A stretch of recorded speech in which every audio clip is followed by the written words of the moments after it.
तो ऐसे ही मोदी जी अगर 100 करोड़ लोग हैं तो हो सकता है 20, 30, 40 करोड़ लोगों को नहीं पसंद। भाई आप एक एक घर जाके नहीं समझा सकते। अगर उनको कुछ समझ में आएगा कि वो अच्छा काम कर रहे हैं या नहीं कर रहे हैं तो उनकी एक पर्सनल ओपिनियन है।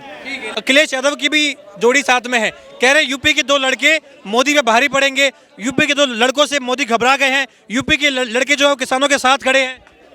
फिलहाल तो मोदी जी सब पे भारी पड़ रहे हैं। भारी पड़ रहे हैं। 2024 के लोकसभा चुनाव से पहले कह रहे प्रधानमंत्री नरेंद्र मोदी का जो ग्राफ बढ़ चुका है उस ग्राफ को कम करने की बात की जा रही है और कम करने का जो जरिया है वो जरिया है आंदोलन, किसान आंदोलन 2.0। आपको लग रहा है यहाँ मोदी सरकार जो है कहीं बैकफुट पे आ सकती है? इतने थोड़े दिनों के एक छोटे से आंदोलन से कोई खास फर्क नहीं पड़ेगा। वहाँ लोकल या कुछ जो किसान आंदोलन से प्रभावित हो रहे हैं लोग, उनको थोड़ा बहुत फ़र्क पड़ सकता है, लेकिन उससे आप सोचो कि पूरे देश का वोट बैंक, एक वोट सिर्फ उसी से नहीं है, और भी चीज़ें हैं, बहुत बड़े बड़े मुद्दे हैं। सबसे बड़ा राम मंदिर है, तो ऐसे हज़ारों दूसरी चीज़ें भी हैं। तो ओवरऑल बंदा देखता है वोटिंग से पहले, वो एक चीज़ को देख के वोट नहीं करेगा, माइनर सा फ़र्क पड़ेगा। फर्क पड़ेगा। आपने कहा राम मंदिर भी है, यही कहा जा रहा है कि राम मंदिर से मोदी का ग्राफ बढ़ चुका है। इस ग्राफ को कम करने के लिए आंदोलन और तेज करना पड़ेगा। ये तमाम जो नारेबाजी है ये किसान आंदोलन का हिस्सा है। आपको लग रहा है आंदोलन हाईजैक हो चुका है? कह रहे हैं लोग। देखो, मैं अथॉरिटी न्यूज़ के ऊपर, और मुझे लगता नहीं कि मैं उसको जज कर पाऊँगा, लेकिन किसानों को ही चेक करना चाहिए कि अगर इल्ज़ाम लग रहे हैं और वहाँ से लोग हैं और स्लोगन्स लग रहे हैं अगर, तो उनको चेक करके उनको बाहर करने की ज़रूरत है। अगर आंदोलन सच्चा प्योर होना चाहिए तो प्योर ही होना चाहिए, और उसमें अगर कुछ तरह के लोग मिल चुके हैं, 2-3 तरह के लोग आ गए हैं, राजनीति धर्म सब मिक्स कर रहे हैं, तो मेरे हिसाब से उनको फ़िल्टर करके एक उसको ठीक आंदोलन प्रॉपर करने की ज़रूरत है। और ये उन्हीं का फ़र्ज़ बनता है जो आंदोलन कर रहे हैं, कोई बाहर से तो आएगा नहीं। तो ये प्रशासन, स्टेट गवर्नमेंट, किसान और वहाँ के जो और दूसरे प्रधान हैं, मंडी संचालक, वो सबको मिलके चाहिए कि आंदोलन को स्वच्छ बनाएं। बिल्कुल, हम देख रहे हैं जो आंदोलन है इसमें एक विरोधाभास है। विरोधाभास ये एमएसपी की डिमांड की जा रही है। कहा जा रहा है कि हमें एमएसपी चाहिए, जब पंजाब में भगवंत मान की सरकार है। जब भगवंत मान ने सत्ता में आने से पहले ही कहा था कि अगर हम सत्ता में आते हैं पंजाब में तो हम एमएसपी देंगे। आज जब वो सत्ता में है तो वो कहीं ना कहीं एकदम से नाराज हैं। वो सरकार, केंद्र सरकार पर सारा ठिकरा फोड़ रहे हैं। यहाँ नहीं लगता पंजाब के जो किसान हैं इन्हें पहले भगवंत मान को जाके बोलना चाहिए, उनके खिलाफ पहले प्रदर्शन होना चाहिए? देखो, देश भर में ना मेरे हिसाब से नाना करते भी 2-4 हज़ार किसान यूनियन है पूरे देश में। कहते हैं 15 करोड़ लोग किसान परिवारों से आते हैं, उसमें से कुछ 100 होंगी पंजाब की। उसमें भी जैसे आप लास्ट देखो तो BKU ने कहा कि मेरे को पहले बोलते तो हम भी साथ हो लेते, तो दैट मीन्स BKU साथ नहीं थी जब आंदोलन हुआ। तो इसी तरह और भी सपोज अगर 100 ऑर्गेनाइजेशंस हैं तो 50 कर रही हैं और 50 तो अभी भी साथ नहीं है, उनको लिया नहीं। तो इवन पंजाब की सारी किसान यूनियन जो है उन्होंने भी मिलकर एक जॉइंट डिसीजन लेके एक आंदोलन स्टार्ट नहीं किया, जैसे BKU ने ही। तो इवन किसान आंदोलन करने वाली यूनियन भी अभी एक साथ नहीं है। फॉरगेट अबाउट जो पूरे देश की यूनियन। सबसे पहले मेरे हिसाब से किसानों को चाहिए सारी की सारी यूनियन एक जगह बैठ के पहले तो वो एक मत बनाए कि अगर कुछ है प्रॉब्लम तो वो प्रॉब्लम है और ये है। एकता कहाँ है? एक ही जगह के तो हैं। किसान यूनियन तो पूरे देश में है ना, तो अगर यूनियन है तो वो सारे देश की यूनियन होनी चाहिए। अभी हम देख रहे हैं जो आंदोलन है, आंदोलन में कुछ ऐसे नैरेटिव सेट किए जा रहे हैं, वहाँ कुछ ऐसे नारेबाजी हो रही है जो नारेबाजी अपनी मांगों को लेकर के नहीं है, अपितु वो नारेबाजी है ये है कि सत्ता से उन्हें कहीं ना कहीं बेरुखी है। नरेंद्र मोदी से समस्या हो रही है, प्रधानमंत्री का ग्राफ गिराने की बात हो रही है, खालिस्तान की मांग की जा रही है। ये गाहे बगाए जिस तरीके की वहाँ भाषा का प्रयोग हो रहा है, क्या लग रहा है ये राजनीतिक रूप ले चुका है क्या आंदोलन? देखो, राजनीति तो वैसे जब से मोदी जी आए ना, राजनीति तो हर चीज़ में घुस गई है। हर बंदा पहले जो अखबार भी नहीं पढ़ता था ना, वो भी आज राजनीति करता है। वो उसको कूड़े में भी राजनीति दिखेगी, उसको हर चीज़ में राजनीति तो घुसी हुई है, वो तो कहने वाली बात ही नहीं है।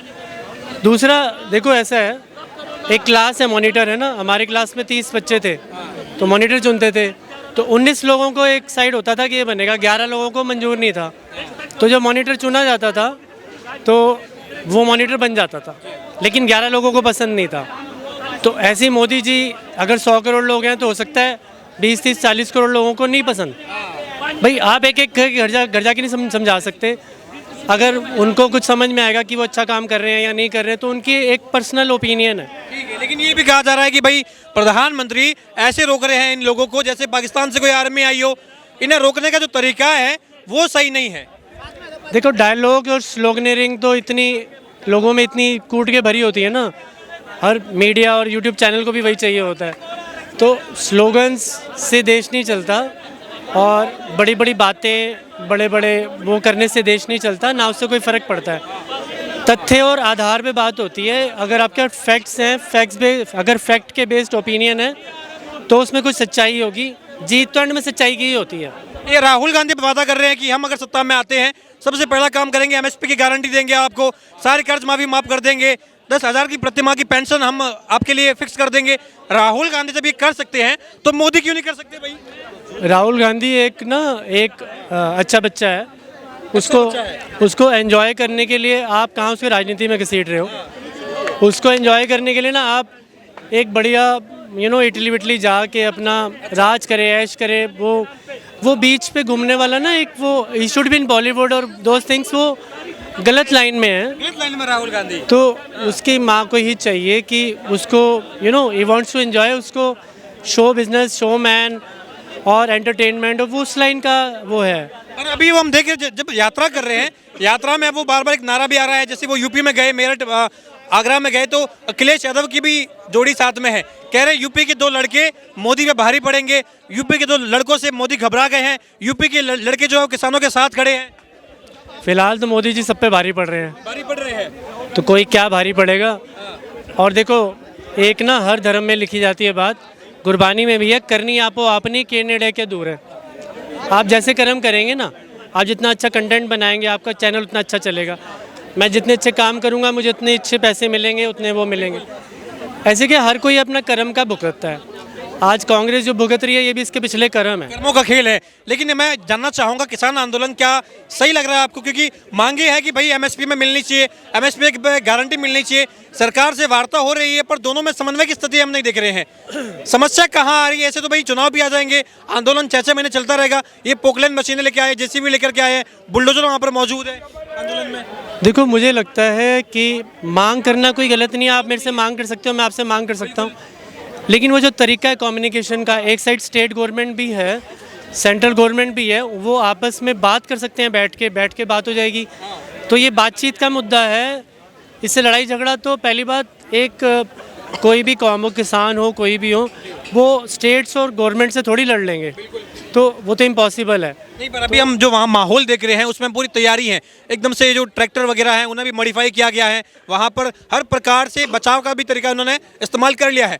सरकार कह रही है कि आप जो है हुड़दंग कर रहे हैं, आप एग्रेसिव हो रहे हैं, किसानों को कहा जा रहा है। किसान कह रहे हैं कि हमें जिस तरीके से ट्रीट कर रहे हैं तो हम तो बचाव कर रहे हैं अपना भाई, कि पाकिस्तान से थोड़ी ना है भाई, अपने देश के किसान है। ठीक है, उनकी सोच है, उनको जो ठीक लगा उन्होंने वो बना लिया। अब पब्लिक को नहीं पसंद आ रहा, तो आप पब्लिक से भी तो जुड़ो।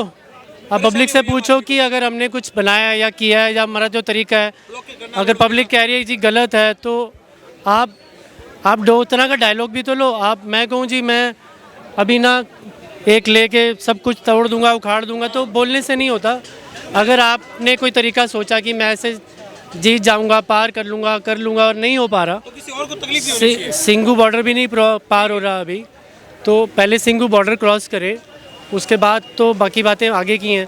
ये कह रहे हैं मैं दिल्ली में आने क्यों नहीं दे रहे भाई, दिल्ली हमारा भी तो है। ऐसा तो है नहीं कि भाई मोदी की बापोती हो चुका है दिल्ली, या जो बड़े बड़े उद्योगपति उनकी दिल्ली हो गया है, किसानों का भी दिल्ली है। दिल्ली में किसानों को रोकना कहीं ना कहीं लोकतंत्र की हत्या है, तानाशाही का सबूत है कि आप किसानों को रोक रहे हैं। दिल्ली में किसान आते हैं, यही मैंने देखे हैं, रोज़ किसान होते हैं, यहाँ भाषण देते हैं सब चैनल्स पे। दिल्ली में किसानों को आने से किसने रोका है? ट्रैक्टर पे नहीं आ रहे, वो ट्रेन में आ सकते हैं, ट्रेन में बैठ के आ सकते हैं। अभी यहाँ पर जो ये रेसलर्स का हुआ था, वो साक्षी मलिक वगैरह जो जंतर मंतर पे, वो भी तो आए थे ना यहाँ पर। तो किसी और तरीके से आ जाए, किसान आने से कौन रोक सकता है? आने को HRTC की बसें मांगे, हरियाणा प्रोवाइड कर देगा प्यार से, बिना हथियार, बिना किसी चीज़ के आ सकते हैं दिल्ली। तो ये जिद कहाँ पर है, समस्या कहाँ आ रही है भाई? सरकार कह रही है हम वार्ता को तैयार हैं, किसान कह रहे हैं एमएसपी मान लो, हम अभी घर चले जाएंगे भाई। कौन चाहेगा 6-6 महीने के लिए वहाँ पर बैठे रहो, अपने घर जाएंगे, मांगे मान ले तो। इतना ज़्यादा मुझे नॉलेज नहीं है, ये कम्युनिकेशन का मुद्दा है। किसानों को स्टेट गवर्नमेंट और सेंट्रल गवर्नमेंट को आपस में बात करने की ज़रूरत है। बातचीत का मुद्दा है, सारे मुद्दे बातचीत से ही, चाहे कोर्ट भी जाओ, राम मंदिर भी बना बातचीत से ही बना है ना। तो जो भी बातचीत और रूल ऑफ लॉ, संविधान, बाबा साहब अम्बेडकर का संविधान सब नाम लेते हैं, तो मेरे हिसाब से संवैधानिक तरीके से, संवैधानिक प्रोसेस से चल के कोई भी कार्य को आपने अंजाम देना है, वो जितना मर्जी आप लड़ लो, एंड में जो रिजल्ट आएगा वो संवैधानिक तरीके से ही आएगा। ये भगवंत मान जो है सत्ता में आने से पहले बार बार ये कहते थे कि भाई जो राज्य सरकार है उसका हक बनता है, उसका अधिकार बनता है कि किसानों को एमएसपी दे। अगर हम सत्ता में आ गए, हम सबसे पहला काम ये करेंगे, एमएसपी देंगे। आज वो सत्ता में आ गए हैं तो सारा ठिकरा केंद्र सरकार में फोड़ रहे हैं, मोदी गवर्नमेंट में फोड़ रहे हैं। ये सही है या गलत है? ये ना सब यूट्यूबर्स और चैनल की ये फ़र्ज है कि वो जाके भगवंत मान जी से सवाल पूछें कि जी आपने ऐसे बोला था तो आप क्यों नहीं दे रहे। तो ये सवाल एक्चुअली भगवंत मान से आप करो, उनका वीडियो दिखा के कि जी आपने ऐसे बोला था, तो अगर बोला था तो पूरा करो। तो ये सब चैनल्स को ना जाके भगवंत मान जी से पूछना चाहिए, कब बोला था, क्या है, कैसे बोला था, क्यों बोला था, वो जवाब देंगे।